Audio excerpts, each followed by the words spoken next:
Hello everybody, welcome back to my channel. This is going to be a Biden reveal news, COVID plan and relief action. And he's going to get into a little bit about what he's going to do, what the budget is going to be about. And I want you guys to hear directly from him of what it's going to be about. If it's too long, I'll make it into 2 videos and I will release this the day after tomorrow, the 2 videos. That's why you guys can hear the whole entire speech of him, because I don't want to put the whole speech on one video because you guys might not like that. So if you like this video, please give me a big thumbs up, subscribe to my channel, hit that notification bell to let you know about future videos I got coming out with.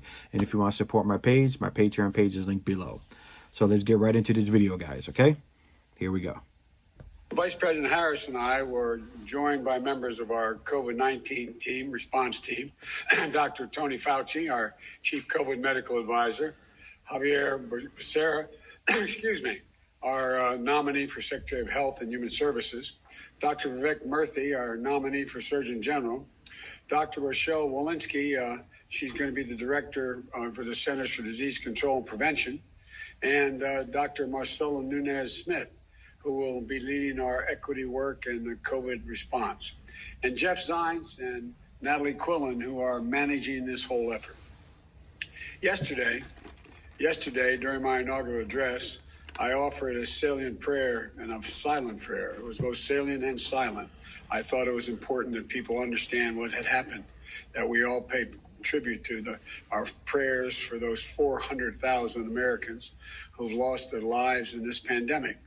Can you believe Tuesday, that many people? Jill and I, Kamala and Doug, we stood at the reflecting pool in front of the Lincoln Memorial and joined Americans all across the country to remember those 400,000 moms and dads, husbands and wives, children, sons, daughters. And I said at that moment that to heal, we must remember. To heal, we must remember. It's important to do that as a nation. We must also act, though, not just remember.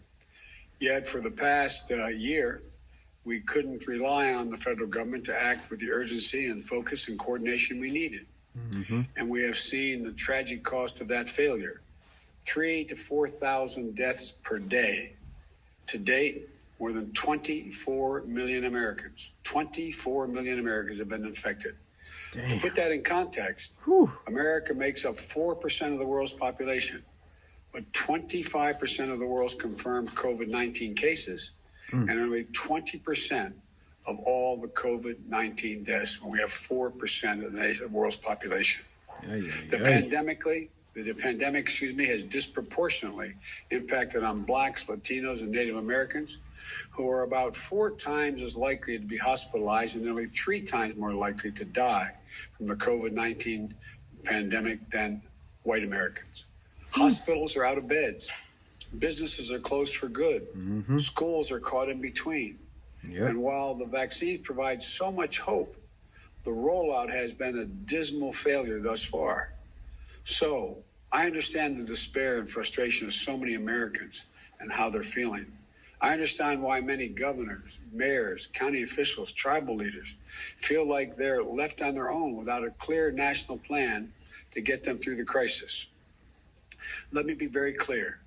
Things are going to continue to get worse before they get better.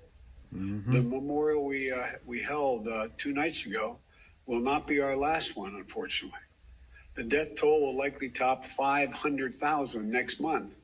Damn. The cases will continue to mount. 500,000. We didn't get into this mess overnight. It's going to take months for us to turn things around. But let me be equally clear. We will get through this. We will defeat this pandemic. And to a nation waiting for action, let me be the clearest on this point. Help is on the way. Today, I am unveiling a national strategy on COVID-19 and executive actions to beat this pandemic. This plan reflects the ideas I set forward during the campaign and further refined over the past 3 months. It consists of my transitions teams, the task force, Tony Fauci and the team here today and other experts put this plan together. Our national strategy is comprehensive It's based on science, not politics. It's based on truth, not denial, and it's detailed. You can review this entire plan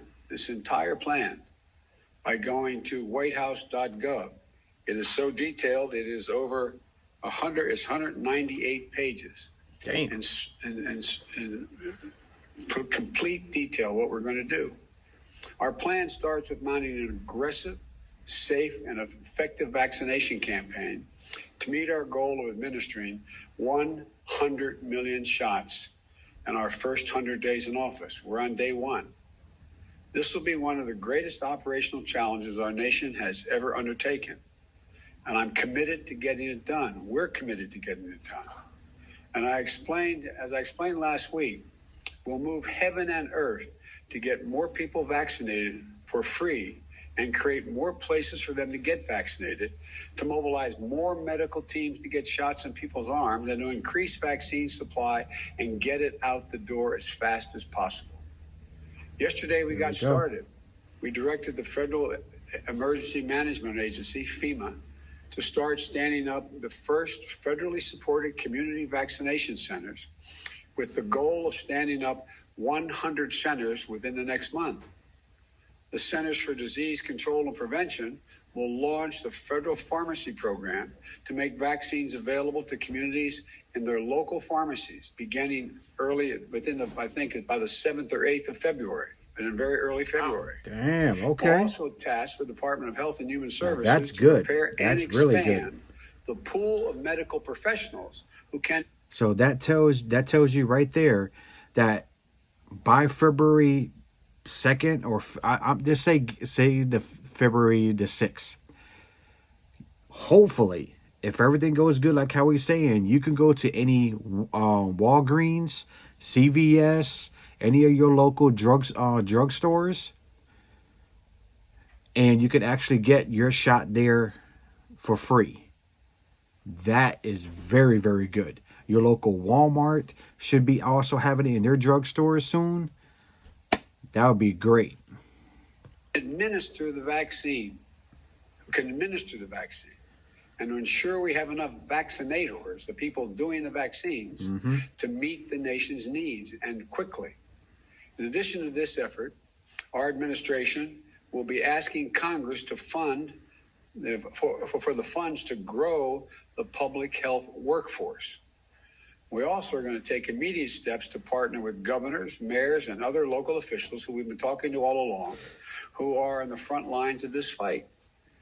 We directed FEMA to establish a COVID response liaison for each state, which means every state will have a point person at the federal level to maximize cooperation between the federal government and the states. And why don't they already have that? That's good. Be made known immediately.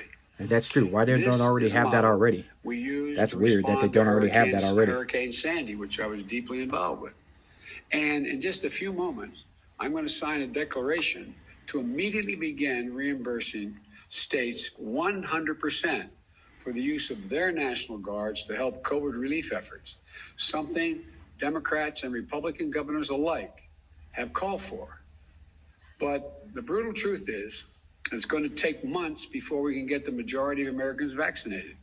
So that's a while lot of we people. increase vaccinations, we're going to take steps necessary now to slow the spread of the disease as well. One of our 100-day challenges is asking the American people to mask up for the first 100 days, the next 99 days. The masks have become a partisan issue, unfortunately, but it's a patriotic act. But for a few months to wear a mask, no vaccines, the fact is that they're the single best thing we can do. They're even more important than the vaccines because they take time to work. And if we do this as Americans, the experts say by wearing a mask from now until April, we'd save more than 50,000 lives going forward. Hear that, people? 50,000 lives. 50,000 From lives asking every American we to will mask save up if we for the mask next up. 100 days. So please, Yesterday, I mask signed up, an executive please. action that requires mask and social distancing on federal property. Today, we'll be signing an additional executive action to extend masking requirements on interstate travel, like on trains, planes, and buses. And in light of the new COVID variants that you're learning about, we're instituting now a new measure for individuals flying into the United States from other countries. In addition to wearing masks, everyone flying to the United States from another country will need to test before they get on that plane, before they depart, and quarantine when they arrive in America. Wow. Our national plan launches a full-scale wartime effort good. to address the supply shortages by ramping up production and protective equipment, syringes, needles, you name it. So that means if you're coming from any part of the world, coming into the United States, you need to get tested in the country that you're leaving before you get onto that plane. And then when you reach the United States, wherever that destination is, you will need to quarantine yourself for 7 days before you can go out into the public and do whatever you want to go and do. The only thing with that is that's going to be tough because a lot of people are not going to do that. I can guarantee you that. Because if you're on vacation and just say if you're here for, just say 3 weeks, and you got to spend 1 week in the hotel room doing nothing, and to them that's just wasting time, wasting money and all that, where they can go out into the parks and all that kind of stuff. That's going to be tough. When I say wartime, people kind of look at me like wartime. Well, as I said last night, 400,000 Americans have died. That's more than have died in all of World War II. 400,000. This is a wartime undertaking. Today, I'm signing an executive action to use the Defense Production Act and all other available authorities to direct all federal agencies and private industry to accelerate the making of everything that's needed to protect, test, vaccinate, and take care of our people. Well, we've already identified suppliers, and we're working with them to move the plan forward. Now, look, our strategy includes a plan to safely reopen schools and businesses while protecting our workers. Today, we're directing the Department of Education and the Department of Health and Human Services to immediately provide schools and communities with clear guidance and resources to safely reopen the schools and child care centers. And by the way, when you do that, think of all the people who can get back to work, be able to get back to work, all the mothers and single fathers. It's a huge Republican demand is that That's schools true. get opened up. This is actually good true. for bipartisanship. Yep, that is so Behind true. expanding testing by launching a COVID-19 pandemic testing board. This effort will ensure that we get testing to where it is needed and where it's needed most, helping schools and businesses reopen safely and protecting the most vulnerable, like those who live in long-term care facilities. And for the millions of workers, many of whom are people of color, immigrants, and low-wage workers who continue to put their lives on the line to keep this country going through the pandemic, I'm calling for the enforcement of more stringent worker safety standards so that you are better protected from this virus while you have to continue to work to protect the rest of us. Our plan also protects those most at risk and works for everyone of all races and urban and rural communities alike. Today, I'm formalizing the Health Equity Task Force that we announced in the transition, led by the brilliant Dr. Marcela Nunez-Smith. Now that's good. So I'm going to cut it off right here, and I'm going to redo another video for the rest of it. So if you like this video, guys, give me a big thumbs up, subscribe to my channel, hit that notification bell to let you know about future videos I got coming out with. And you want to support my page, my Patreon page is linked below, guys. Like I said, there's a lot of information, so I'm trying to keep these videos as 15 minutes or under. All right, thank you very much. Until the next video, guys. Thank you.